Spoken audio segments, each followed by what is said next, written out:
Papa nou. Babiekie, het jy nou alles gevat, my lief? Ja, kom ons gaan. Babiekie, ek wil nou nie hier sy moet stres nie, nee. Kinders, my sê om nie te stres nie, outomaties gaan my brein dan stres. Ek moet vir jou iets vertel. Ek weet nie wat ek kan doen nie.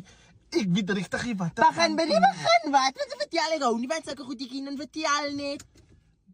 Ek het nou 'n boodskap gekry op Instagram. Van wat? Van wie? Wat? Sê? Ek sê hy het nou nog 'n video van ons twee. Van wie? Hy by video wat hy van die kas afspring. 'n hoor video. Maar hoe kom met julle hoor video's aan my nou wat nie ek maak as jy X 'n video het van julle het Facebook van my nie. Hy wil dit post. Wil hy dit post? Ja. Ek sal hom moer, ek ken nie van my nie. Vat vir my na hom toe. Ek gaan dit nie so los nie. In die eerste plek hoekom met julle so 'n video gemaak, so 'n video. Van hoekom? Want sy dankie. Sy gebruik jou brein selfs as jy by hoërtyd kom nie. Nee. Moenie lag nie.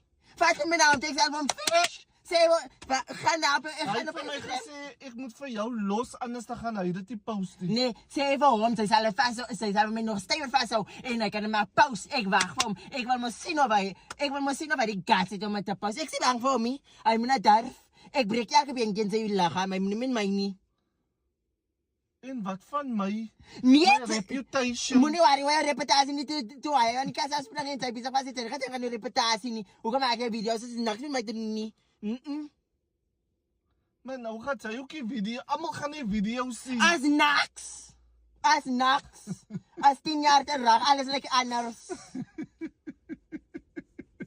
Wat het my vergaan?